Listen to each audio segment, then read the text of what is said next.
221, une autre vision de la télé. Bonjour à tous et à toutes, c'est un grand plaisir de vous savoir ici. Et c'est pour moi un grand honneur d'accueillir sur notre scène son Excellence M. Ousmane Sonko, le Premier ministre de la République du Sénégal. Le Premier ministre Sonko incarne une remarquable combinaison de services publics, de rigueur juridique et un leadership politique que j'appellerais même audacieuse. Diplômé de l'École nationale de l'administration du Sénégal, il est depuis longtemps engagé à mettre en place des institutions qui sont fondées sur la transparence et la responsabilité. En tant que fondateur du parti politique PASTEF et en tant que Premier ministre, il représente aujourd'hui une nouvelle ère de la politique sénégalaise, marquée par un fort accent sur la autonomisation des jeunes et la transformation économique. Dans un contexte mondial en constante évolution, le Sénégal poursuit un ambitieux programme de réforme axé sur la résilience face aux défis environnementaux et sociaux, l'éducation, les compétences et la transformation numérique, ainsi que la création d'emplois, en particulier pour les jeunes qui forment la majorité de la population du Sénégal. Parallèlement, le Sénégal redéfinit ses partenariats internationaux avec une vision fondée sur le respect mutuel, la équité et la coopération régionale, notamment à travers son soutien à la zone de libre-échange continentale africaine. Nous sommes très honorés de votre présence parmi nous aujourd'hui et nous réjouissons d'entendre les perspectives sur les opportunités qui façonnent l'avenir du Sénégal, de la région et au-delà. Je me permets peut-être de poser une première question, Monsieur le Premier ministre. Votre gouvernement, qui est issu d'une alternance démocratique citée comme exemple en Afrique, a lancé la vision Sénégal 2050, adossée à un agenda national de transformation et déclinée sous la forme de stratégie nationale de développement. Pouvez-vous mettre en lumière les composants majeurs de cette nouvelle vision et son impact sur le développement du Sénégal? Merci, M. Lamat. Vous me permettez d'abord de remercier M. le Premier ministre de la République populaire de Chine pour nous avoir associés à cet important rendez-vous et les organisateurs que vous êtes de nous offrir cette tribune pour partager les préoccupations de l'Afrique et du Sénégal en particulier. Vous avez posé une question importante. Le Sénégal a vu l'arrivée d'un nouveau régime depuis quelques mois maintenant, un peu plus d'1 an. Et dans notre arrivée, nous avons travaillé sur l'instruction du président Bassirou Diomaye Diakhar Faye à l'édification d'un nouveau référentiel des politiques publiques. Le cas référentiel qui s'appelle Vision 2050, qui se projette sur les 25 prochaines années, est composé évidemment de la vision globale, d'un master plan décennal qui fixe l'horizon 2034 et d'un plan quinquennal, une stratégie de développement national. La question que vous posez relative à cette stratégie de développement national qui est structurée autour de 4 axes fondamentaux. Le premier axe, c'est la construction d'une économie performante, résiliente, évidemment en travaillant sur la mise en valeur d'un certain nombre de produits structurés autour de filières, d'une vingtaine de filières. Vous comprendrez que notre logique, c'est accroître la production au niveau de ces filières, mais travailler à la transformation dans ces filières également, avoir la chaîne de valeur complète, ce qui induit une politique d'industrialisation évidemment. Le second élément tout aussi important, c'est le capital humain. C'est l'un des grands problèmes de l'Afrique et du Sénégal également. même si nous pouvons nous prévaloir de ressources humaines de qualité globalement, il est évident que nous connaissons des pays qui ont pu se développer en misant sur la ressource humaine, le capital humain, sans avoir beaucoup de ressources naturelles. Mais je ne connais pas de pays qui se soit développé, même en disposant de ressources naturelles extrêmement importantes, sans un capital humain de qualité. Et c'est pourquoi aujourd'hui, l'un de nos objectifs dans un monde qui évolue très rapidement, particulièrement sur les nouvelles technologies, l'un de nos objectifs, c'est de beaucoup travailler sur le capital humain et sur l'équité sociale. Le troisième élément, c'est la réforme territoriale, qui est extrêmement importante et qui va se structurer autour de l'urbanisation, autour de 8 pôles de développement économique. Et enfin, le dernier élément, c'est la gouvernance vertueuse. Évidemment, souvent, les questions de malgouvernance, de corruption, de gestion népotique sont des éléments qui gangrènent pas seulement les pays africains, mais c'est des phénomènes mondiaux. Et c'est beaucoup plus prégnant dans des pays à économie très peu développée. Et tant qu'on n'aura pas réussi à surmonter ces questions, il sera difficile de bâtir un développement solide. Donc voilà les axes autour desquels nous sommes en train de construire ce nouveau programme. Merci beaucoup. Il y a dans cette vision programmatique pour le développement du Sénégal une stratégie nationale du développement du secteur privé qui fait partie de cette vision du Sénégal 2050.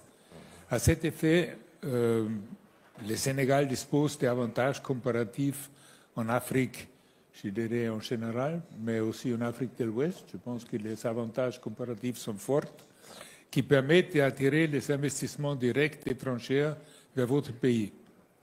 Pour renforcer cet acquis, quelles sont les réformes majeures que vous envisagez de lancer pour rendre encore plus attractif et performant l'environnement des affaires au Sénégal?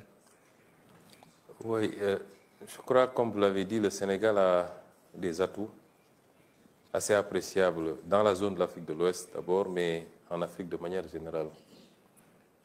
C'est la raison pour laquelle peut-être que c'est le pays qui capte le plus d'investissements directs étrangers en Afrique de l'Ouest. Et il est classé dans le top 5 des pays africains qui captent le plus d'investissements directs. Beaucoup d'atouts, comme vous l'avez dit, ça commence par sa position privilégiée dans les chaînes d'approvisionnement. Le Sénégal, c'est la pointe la plus avancée en Afrique de l'Ouest, qui est pratiquement à 7 heures de vol du continent américain, du continent européen et de tout le reste de l'Afrique. C'est du continent américain, européen et même une partie de l'Asie, notamment les pays du Golfe, mais également de tout le reste de l'Afrique. C'est un atout appréciable. C'est un pays également qui a une stabilité politique, qui n'a jamais connu de coup d'État, de renversement du pouvoir par des moyens non démocratiques, où le pouvoir s'est transmis de régime en régime de manière démocratique, donc stabilité politique. Un pays qui connaît également la sécurité, dans une zone africaine traversée aujourd'hui par malheureusement des crises d'insécurité. C'est un pays qui a une population relativement jeune, comme tous les pays d'Afrique. Les populations de moins de 35 ans varient entre 65 et 70%. C'est un pays qui est ouvert sur le reste du continent également. C'est autant d'atouts, en plus maintenant de ces atouts physiques. Aujourd'hui, il y a énormément de ressources naturelles qui ont été découvertes au Sénégal. Et ce que je voudrais dire aux investisseurs, c'est investir au Sénégal, c'est pas aller à l'aventure. On a 2 atouts majeurs en plus de ceux que je viens d'évoquer, c'est la prévisibilité et la transparence. Et c'est ce que nous offrons aujourd'hui. Et pour accompagner maintenant tout cela, nous avons déjà un cadre assez stable, mais que nous voulons améliorer. Un paquet de réformes va être lancé, on a commencé d'ailleurs, les réformes fiscales, notamment et douanières, les réformes de l'environnement des affaires avec le Code des investissements, la réforme du Code des investissements qui est en chantier, la réforme foncière, les réformes des différents instruments, code minier, code pétrolier également, la modernisation de l'administration par la digitalisation pour rendre les procédures beaucoup plus rapides. Un paquet de réformes va accompagner la vision 2050 que nous avons déjà élaborée pour rendre le cadre toujours beaucoup plus attractif. Je voulais dire aux investisseurs que nous les attendons. On a beaucoup d'investisseurs déjà qui manifestent leur appétit, en plus de ceux qui sont déjà au Sénégal. Nous les attendons pour venir participer à ce travail, à cette œuvre, qui, au-delà du Sénégal, vise un marché beaucoup plus important. Le Sénégal, ce que nous voulons en faire, c'est un hub de l'Afrique de l'Ouest pour toucher un marché de 400 millions d'habitants de l'Afrique de l'Ouest, la zone CEDEAO particulièrement. Et je pense que nous avons, comme vous l'avez dit, tous les atouts pour pouvoir offrir cela aux investisseurs, aussi bien nationaux que particulièrement les investisseurs étrangers. Oui, je pense que toutes ces réformes-là, c'est ce que vous avez mentionné avant comme la gouvernance virtueuse pour vraiment encore renforcer cette partie-là, qui fait un autre atout, qui est déjà un atout, franchement. C'est déjà, comme se dit, la stabilité. Mais il y a aussi la partie démographique, évidemment, avec la jeunesse qui assure un marché assez grand. Et l'avantage géographique, vous avez mentionné avant que depuis Dakar, vous avez 7 heures pour aller au Moyen-Orient, vous avez 7 heures pour aller en Amérique latine, pour les États-Unis, etc. Vous avez géographiquement aussi un grand avantage de ce côté-là. Mais donc, si vous regardez aujourd'hui avec, vous avez des grands paquets de réformes en face, quels sont les défis actuels auxquels votre gouvernement est confronté dans la mise en œuvre de l'agenda nationale de transformation? Quels sont les grands défis? Parce que les projets sont énormes, c'est un changement, c'est un truc. Comment vous sentez? D'où viennent les défis pour mettre ça en place? Je rebondirai d'abord sur, vous avez insisté sur la gouvernance vertueuse, elle est très importante. Et je pense que pour ceux qui ont suivi notre carrière politique et notre combat politique, notre parti, le président Bassirou Diomaye Diakhar Faye, moi-même et tout le staff, le substrat de notre combat politique, c'était justement la bonne gouvernance et la transparence. Aujourd'hui, nous sommes en train de mettre en place des mécanismes. D'abord par rapport à la gestion passée, pour que tous ceux qui ont eu à gérer puissent rendre compte de leur gestion par rapport à la transparence, mais également par rapport à notre propre responsabilité à partir de maintenant, pour que ces phénomènes ne se reproduisent pas au Sénégal, ou alors de manière très marginale. Et la question que vous posez par rapport aux défis, aux obstacles, le premier obstacle, c'est la situation dont nous avons hérité.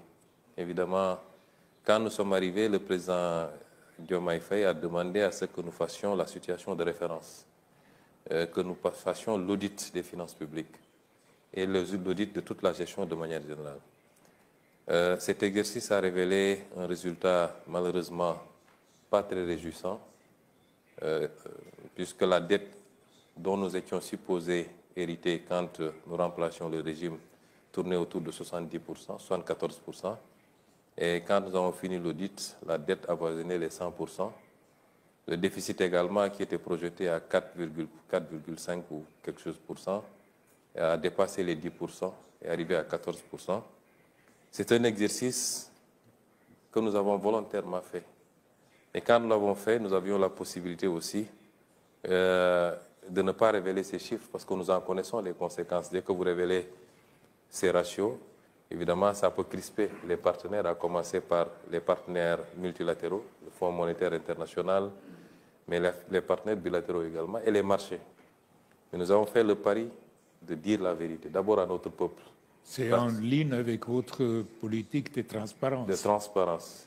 Que je pense que c'est la base de la confiance. De la confiance, justement. De regagner la confiance. Justement. Et nous pensons que, évidemment, l'effet que cela doit produire vis-à-vis, en tout cas dans nos relations avec tous les partenaires, ça doit être une confiance renouvelée. Parce que je ne suis pas sûr que si on se livrait à ce même exercice dans beaucoup d'autres pays, on ne découvrirait pas plus que ça. Et si aujourd'hui le Sénégal doit subir les contre-coups de cet exercice de vérité, ça découragerait ultérieurement les autres pays à se livrer au même exercice. Mais bref, ce que je voulais dire, c'est que nous avons hérité de cette situation, qui est une situation difficile, qui nécessite que nous réajustions sans pour autant aller vers l'austérité. Continuer à libérer l'économie, à inciter l'investissement. Et c'est cet exercice difficile qui fait que c'est un défi constant pour nous. Nous sommes en train de discuter pour un nouveau programme avec le Fonds monétaire international. Les partenaires continuent à manifester beaucoup d'appétit et beaucoup d'intérêt pour le Sénégal. Les investissements continuent. Mais notre option, c'est d'accélérer le rythme parce que nous voulons que le Sénégal et toute l'Afrique, nous le souhaitons pour toute l'Afrique, puissent aller vers un processus de développement accéléré. Comme on a vu ce phénomène dans ces pays d'Asie, par exemple, la Chine, les dragons d'Asie, où sur un temps de 25 ans, 20 ans, 30 ans, des progrès substantiels ont été enregistrés. Le second défi maintenant, c'est le défi de l'appropriation par les populations. Vous savez, les changements structurels ne se font pas seulement par les gouvernants. Il faut une dynamique d'ensemble. Il faut que les populations puissent bien comprendre, au-delà de la situation dont nous avons hérité, les objectifs que nous sommes assignés et ce que nous sommes en train de dérouler, et que nous puissions avoir une masse critique de ces populations-là qui accompagnent ce mouvement. Et le troisième défi, c'est celui de la mise en œuvre. Évidemment, nos pays ont souvent péché à ce niveau-là. Dans le passé, il n'a pas manqué de bons plans de développement, mais à la mise en œuvre, il y a toujours des problèmes. C'est pourquoi nous avons mis en place tout un mécanisme pour la mise en œuvre, le suivi et l'évaluation des delivery units, d'abord à la primature dont je suis le Premier ministre, mais également dans les ministères. C'est tout un travail qui est en train d'être fait pour gérer ce programme avec toute la rigueur qui s'y est, parce que nous pensons qu'en Afrique, il n'est pas question de réinventer la roue. Ce qui a été fait ailleurs et qui a produit des résultats, si on le fait avec la même rigueur, on aura les mêmes résultats en Afrique, sinon plus. Dans ce sens-là, votre gouvernement vient de lancer le New Deal technologique, qui a pour ambition d'inscrire le Sénégal dans la trajectoire d'un pays avec une administration moderne et efficace, bénéficiant des retombées de l'écosystème numérique. Au regard des enjeux liés à l'intelligence artificielle, secteur dans lequel la Chine se pose comme un acteur majeur, comment le Sénégal pourrait tirer profit de cette révolution technologique? Je pense que ça va dans la même direction que vous avez mentionné. La mise en œuvre, les nouvelles technologies peuvent les aider de la mise en œuvre de nouveaux programmes. Ça aussi permet de réformer le secteur public en certains moments.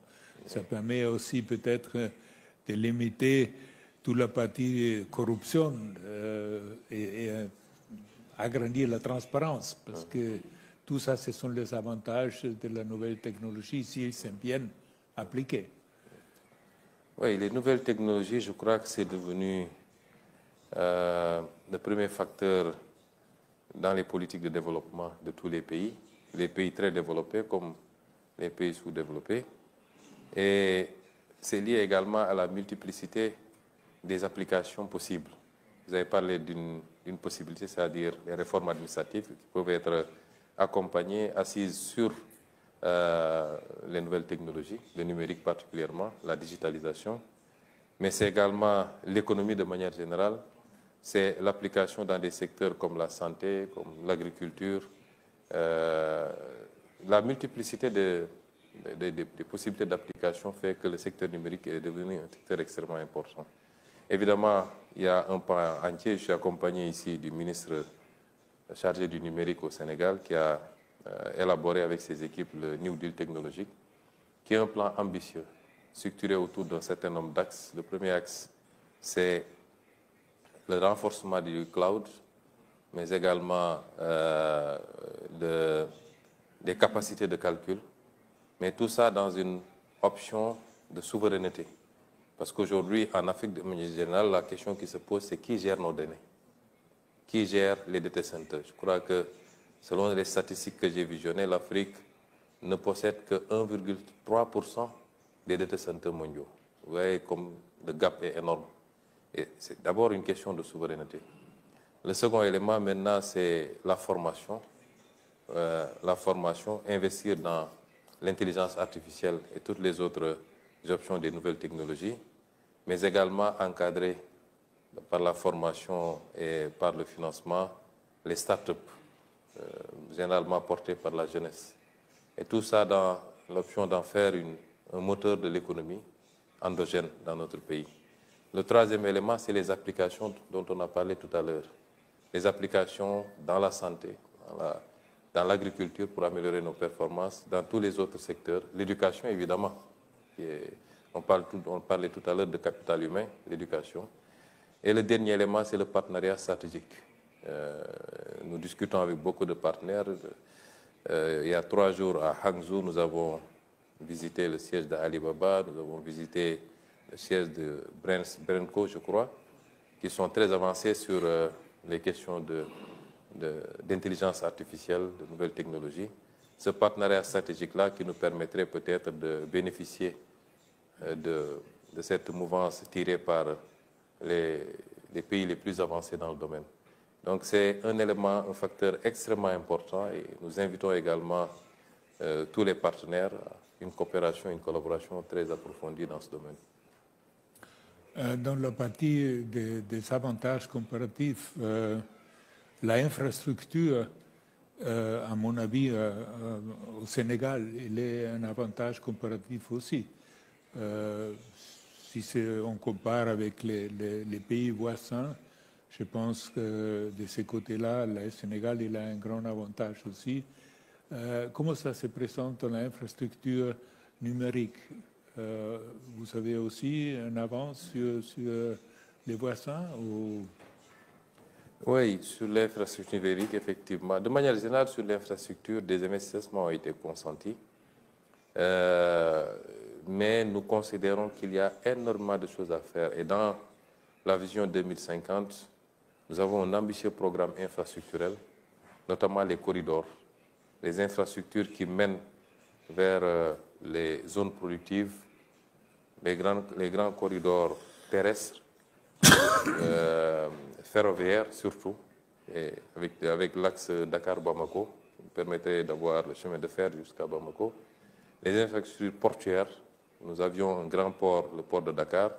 2 autres ports sont en cours de construction, notamment à Bargny et Ndayan. Nous avons un projet d'un 3e port carrément dans le sud, à Nikin, en eau profonde, qui nous permettrait peut-être de pouvoir l'orienter vers les pays voisins, la Guinée-Bissau, la Guinée-Conakry et au-delà, la Sierra Leone, avec lesquels nous sommes en train de travailler à avoir un cadre de gestion commune d'un certain nombre de nos ressources. Par exemple, nous avons maintenant du gaz au Sénégal. Vous avez du fer et de la bauxite, aussi bien en Guinée qu'en Sierra Leone. Nous pensons qu'en mutualisant, nous pouvons aujourd'hui mettre en place des infrastructures de transformation locale de ces produits au lieu de continuer à les exporter bruts. Donc, il faut des infrastructures pour gérer tout cela. Et nous y travaillons, des corridors qui nous permettent de traverser les frontières et de servir toute la zone de l'Afrique de l'Ouest. Et les infrastructures aéroportuaires également. Nous avons trouvé un programme déjà d'aéroports régionaux, mais nous avons un programme pour en faire beaucoup plus, pour que le trafic aérien, le trafic terrestre, le trafic ferroviaire, le trafic maritime et fluvial, au-delà du Sénégal même, qu'il puisse être sous-régional et nous permettre d'avoir carrément, de faire du Sénégal un hub, mais de distribuer à travers tous ces pays. Il en est de même pour l'infrastructure numérique. Effectivement, nous pouvons dire avec beaucoup d'humilité que le Sénégal a une nette avance sur beaucoup de nos pays voisins. Si je prends par exemple notre société nationale de téléphonie, elle est présente dans beaucoup de pays, elle est présente en Sierra Leone, elle est présente au Mali, et je crois qu'elle est présente également en Guinée. Et évidemment, mais nous considérons que c'est par rapport à ces pays-là, mais nous sommes largement en retard comparé aux meilleurs standards et nos ambitions, c'est d'aller vers ces meilleurs standards, beaucoup plus que ça. Peut-être la dernière question, je vois le temps. Monsieur le Premier ministre, au regard du contexte géopolitique actuel marqué par l'exacerbation des conflits, y compris malheureusement en Afrique, les dérèglements climatiques, les entorses aux règles de la OMC et du multilatéralisme, une gouvernance mondiale biaisée par un ordre international issu de la Deuxième Guerre mondiale, on est encore là. Quel regard portez-vous sur le processus de développement de l'Afrique qui accuse un retard structurel en dépit des richesses du continent, de ses avantages comparatifs en termes de ressources naturelles et démographiques? Peut-être une vision plutôt sur l'Afrique de votre point de vue. Oui, d'habitude, nous aimons parler de l'Afrique de manière générale parce que nous croyons à l'Afrique. L'Afrique dans sa globalité, au-delà des frontières qui sont issues d'un processus que vous connaissez très bien. Mais ça ne nous empêche pas de voir que l'Afrique aussi, c'est plusieurs réalités. Souvent, quand de l'extérieur, on parle de l'Afrique, c'est comme si c'était un seul pays. C'est 53 pays avec souvent des réalités assez différentes. Et c'est difficile de parler uniformément d'une seule voix pour toute l'Afrique. Et ça aussi, il faut qu'on l'intègre. Il y a des réalités sous-régionales en tout cas. L'Afrique de l'Ouest est constituée dans une sous-région avec la CEDEAO, même si on a quelques problèmes avec certains pays qui ont quitté. Mais géographiquement, aucun pays ne peut se déplacer. Donc c'est une réalité. L'Afrique de l'Ouest, sur 6 500 000 km², un peu plus de 400 000 habitants, avec des ressources naturelles énormes. Il en va de même pour l'Afrique australe, pour l'Afrique centrale, pour l'Afrique du Nord. Et la théorie des cercles concentriques qui permettait de construire des modèles de développement à partir des zones, des sous-régions, et ensuite de pouvoir se retrouver les 4 ou 5 sous-régions, est la meilleure à mon avis. Pour l'Afrique de l'Ouest particulièrement, vous l'avez dit, nous sommes dans un contexte géopolitique assez particulier, avec une recomposition. Depuis des années, je parlais du piège de Thucydide, avec puissance, un empire qui dominait le monde et qui, de plus en plus, voit d'autres arriver. Vraiment, ça crée des réflexes qui peuvent être des réflexes de repli. Ça peut déclencher des guerres économiques comme on en voit actuellement, avec les taxes qui sont simplement un symptôme, et ça va beaucoup plus en profondeur. Et l'Afrique doit pouvoir se positionner et capter les dividendes de cette situation. C'est extrêmement important ce que je dis. Évidemment, le monde, comme l'a dit tantôt le Premier ministre chinois, doit expérimenter d'autres espaces de croissance. Pour moi, il y a 2 espaces de croissance possibles. L'espace immatériel, et c'est forcément avec les nouvelles technologies qui vont tirer. L'économie classique centrée sur la production agricole, la production industrielle, la production minière, ainsi de suite, va continuer à faire ce qu'elle fait. Mais elle a été dépassée depuis longtemps par l'économie numérique. Et cette économie numérique est le premier espace dans lequel nous avons déjà une compétition assez féroce entre certaines grandes puissances. Mais il y a l'espace géographique qu'il faut rechercher. Et cet espace géographique ne peut être que l'Afrique. L'Afrique est le seul continent où tout est à construire aujourd'hui. Le seul continent où tout est à construire. Et c'est un marché important, avec une demande de plus en plus importante en produits industriels et en services sophistiqués.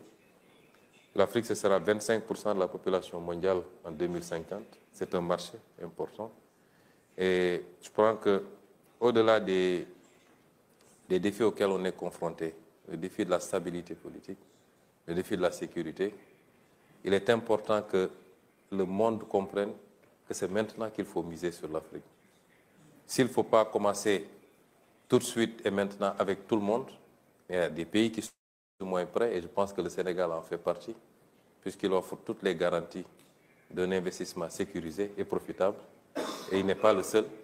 Et je pense qu'aujourd'hui, c'est le message qu'on peut lancer, mais il y a une bonne partie du travail qui doit être fait par nous-mêmes, Africains. Nous devons quand même donner les garanties et les gages qui permettent au monde d'avoir cette assurance-là, de venir investir massivement en Afrique et de nous permettre d'accélérer notre cycle de développement pour, sinon rattraper le reste du monde, mais aujourd'hui être au rendez-vous, comme disait le président Senghor, du donner et du recevoir. Pour le moment, on n'est pas encore à ce rendez-vous. Et nous en sommes conscients, nous au Sénégal en tout cas. C'est le message que nous livrons à tous nos frères et sœurs africains d'abord, de faire le travail qu'il faut pour pouvoir créer propice à cet investissement. Mais c'est le message aussi que nous lançons aux investisseurs. En tout cas, spécifiquement pour le Sénégal, je pense qu'aujourd'hui, toutes les conditions sont réunies pour faire du Sénégal un hub pour l'Afrique de l'Ouest et pour le reste. Et nous invitons tous les investisseurs de ce forum. C'est le sens d'ailleurs de l'organisation du forum Invest in Sénégal qui sera organisé les 7 et 8 octobre. Il sera un grand forum qui nous permettra de présenter aux partenaires les options qui leur sont offertes au Sénégal. Écoutez, Premier ministre, merci beaucoup pour cette très positive prévision, tant pour l'Afrique, mais surtout pour le Sénégal. Comme investisseur que j'étais dans ma vie antérieure, je peux vous assurer que nos investissements en Sénégal, c'était toujours très productif et qu'on continue à investir. Et je suis sûr que votre intervention aujourd'hui a aidé beaucoup d'attirer l'attention pour les investissements dans votre pays. Merci beaucoup. Merci.